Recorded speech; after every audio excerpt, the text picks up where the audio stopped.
We are here today with Tiziana Casciaro, who is Associate Professor of Organizational Behavior and Human Resource Management at the Rotman School of Management of the University of Toronto. She's one of the authors of the article, The Contaminating Effect of Building Instrumental Ties, How Networking Can Make Us Feel Dirty. The paper received the Academy of Management's 2015 Outstanding Publication in Organizational Behavior Award. Professor Casciaro, we are here to talk about this paper, but first of all, congratulations on the award, and thank you for being with us. Thank you very much, Patrizia.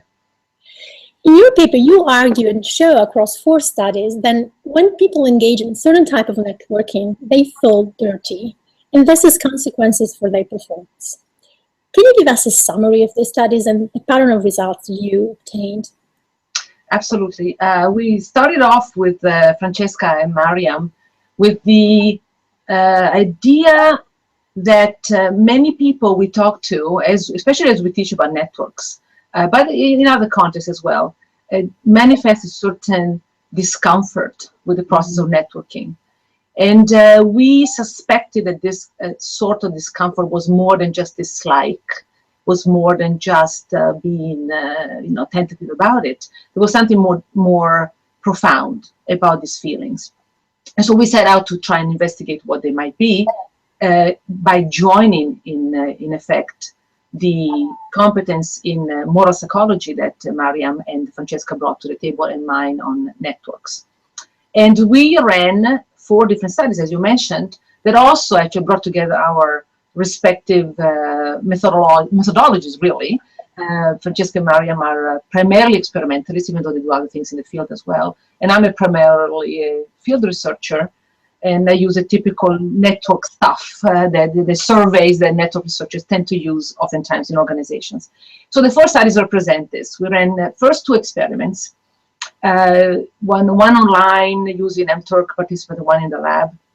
They were interested in trying to establish first what kinds of feelings of potential moral impurity may come with networking, different kinds. And the different kinds were defined by 2 dimensions of networking activities. One dimension has to do with whether networking is for professional purposes, work-related, career-related, and the other type is more social, making friends, hanging out, socializing, that kind of thing.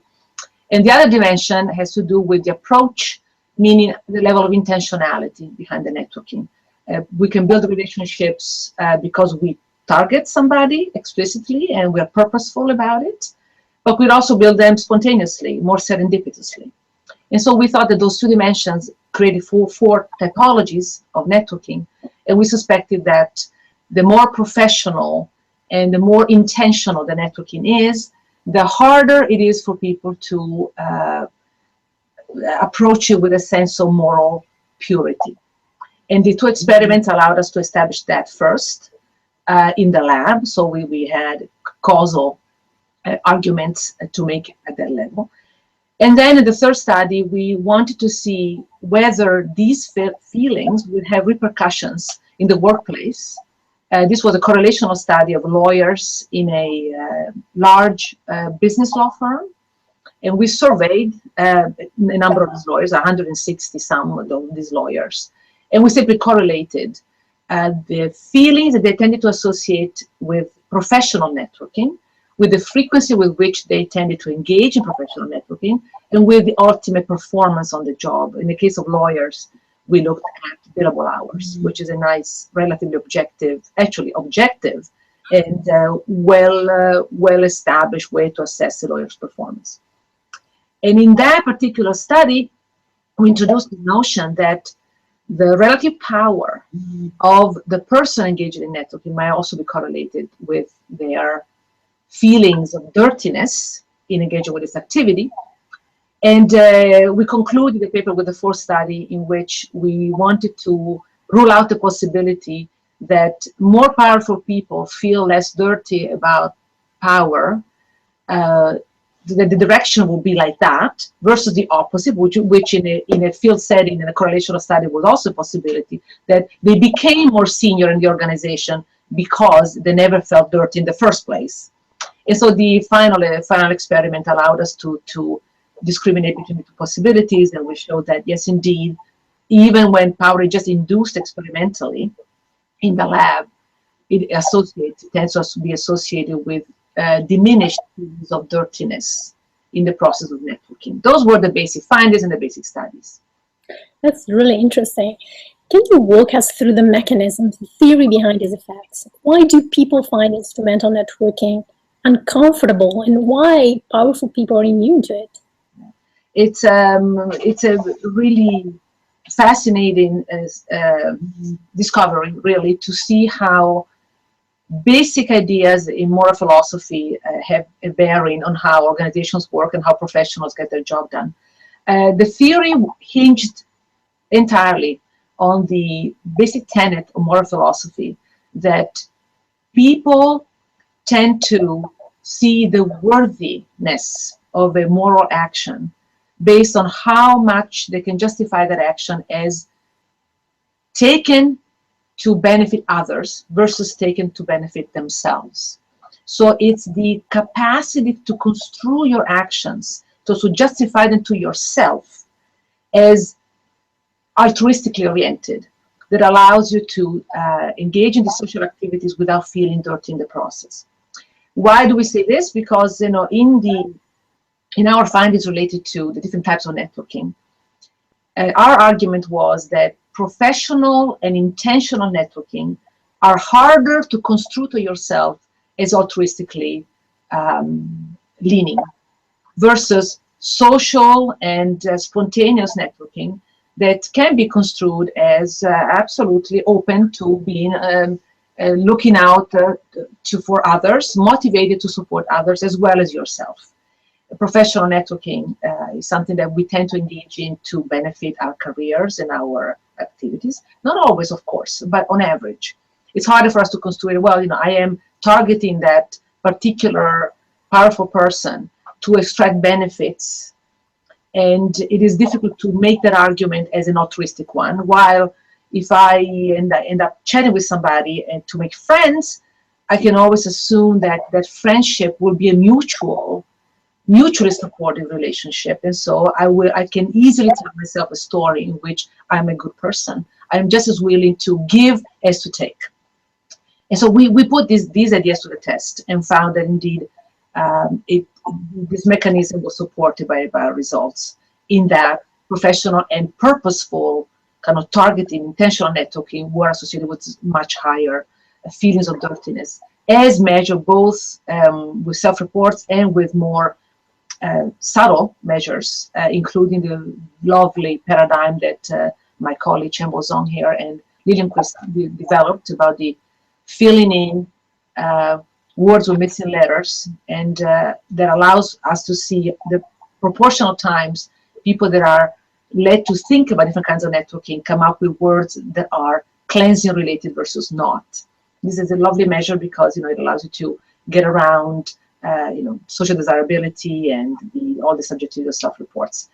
So that was the underlying mechanism. For the power side, it was a natural corollary of this theory, because if it is true that it is a sense of selfishness that overcomes us and makes us feel exploitative in the process of networking, if that is the reason why we observe heightened feelings of dirtiness for professional and purposeful networking, we should also see that people with higher levels of power feel less dirty even when they engage in professional and intentional networking. Why is that? Because people with power presumably feel that they have more resources. That's why they have power, or that's why they have this subjective feeling of power. And when you have this feeling, real or subjective, that you have more to offer, you will approach any relationship with this self-justification that yes, you can extract good things out of it, but you can also give back. You can also contribute. And so we expected for this reason to find that both the lawyers in the law firm would feel less dirty about networking, the higher their position in the hierarchy of the firm. And we also saw that in the lab, where we manipulated feelings of power, and indeed confirmed that was very much the mechanism and the final result. Power, whether induced or not, diminishes the feeling of contamination that comes with professional and intentional networking. All of this seems to have a lot of implications. Can you talk about the practical implication of your study from both an individual and an organizational standpoint? What can people do to avoid feeling dirty when they engage in networking? What organizations can do to help them avoid this feeling? Yes, it is a very important question because certainly the research on networks demonstrates amply that networks do matter for professional accomplishment, either individually in terms of career advancement and performance and so on and so forth, but also organizationally, as you mentioned. Organizations need people to connect with others that have relevant knowledge that can give them important input in getting the work done proficiently, in innovating. So we know this stuff is very, very important. And these findings do actually shed an interesting light on professionals in general, to the extent that many people have these feelings and therefore tend to disengage from networking. That was part of our result. People that feel heightened sense of moral impurity tend to engage in professional networking less, with consequences for their performance. But there are also other more subtle consequences that have to do with power, because the people in organizations that are lower in the power hierarchy, for whatever reason, because they're junior, because they're members of minorities, whatever the reason may be, these are the people that would need networking the most, but in our studies emerge as the people who are least likely to do it, because they have the highest levels of moral qualms about networking. So what to do about it? From an individual viewpoint, we have really identified the capacity to expand on your notion of what resources you had to bring to the table as critical to allowing people individually to overcome these feelings. What can you contribute? And here there are two paths that you can take. One is to focus on the shared interests that bring you closer to somebody with whom you want to engage in a professional relationship. And the interests can vary, of course, but the homework that is required in understanding what might you, as Patrizia, find interesting in me talking to you. What are you working on? What is high in your priority list of things you want to address? And what can I contribute to your endeavors? That is also something that I can share my competency in. I can go deeper in. I can save you some time in exploring a side of your research maybe that you don't have time to do. That's more substantive focus on what brings us together in terms of our common interests that are professionally related. The other way forward is to think about the variety of resources that people may be interested in. We tend to be very narrow in conceiving of what the counterpart might find useful. We tend to focus almost exclusively on task-related resources, whether it's knowledge, or sometimes in organizations it could be money, could be funds, it could be promotions, very tangible, hard resources that are task-related. But people are interested and value a whole variety of different things. And many of them are more psychologically fulfilling than necessarily materially fulfilling. Simple things such as gratitude and recognition go a long way. So one example that we often bring in our talks about this work in terms of application is a simple notion of being a mentee to a mentor and feeling that you're basically getting but not giving. Well, a lot of mentors may enjoy the process of building up a junior person, but they enjoy much more if the junior person is thoughtful about expressing their gratitude to them and being very explicit about how much they appreciate what the mentor is doing. But this can go much further. Recognition that we're public is a resource that everybody can value. So, for example, speaking highly of the mentor to colleagues and other people in their organization is something that boosts the mentor's reputation and standing within the organization. So it's a valuable resource that not everybody can give, not everybody bothers to give, and it's something that is accessible even to people lower down in the hierarchy, as long as they're thoughtful enough to provide that kind of input. And then there are other things that may not be on the people's radar. They don't even realize they are in fact contributions, especially for more junior people, younger people. They may have an understanding of generational trends, of how markets are evolving in certain segments, of how technology is affecting the work of the organization. The more senior people may be out of touch with.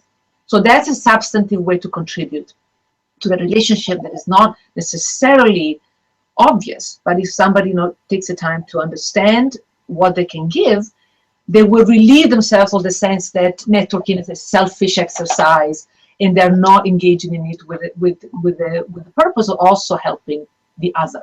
That is helpful. Organizations in general also can do some things about this. So what we find is that the more I relieve you, or the sense that you initiated this network, that you were intentional about it, the more comfortable you are in the process. So if I basically make everybody a network, I create the situation where it's just part of what the routine is for everybody. I take away the guilt, so to speak, that you are the one who went out there and manipulated the world to fit your purpose. So organizations that create opportunities for minorities, more junior individuals to connect with senior people on a systematic basis. There are, for instance, activities that randomly select duos in an organization, two people in different departments, different levels, and they make a number of them. I mean, it could be dozens at a time, hundreds at a time, set up, coffee chats or whatever the event may be. You are not responsible for it. Nobody expects you to take the initiative. The initiative is taken for you. And when done properly and done to connect people that would otherwise be unlikely to connect because of this reluctance that comes with their position in the organization or their standing, this would relieve their sense of dirtiness, so to speak. It would allow folks that need networking the most to actually have an opportunity to build those relationships. Thank you so much. This is great.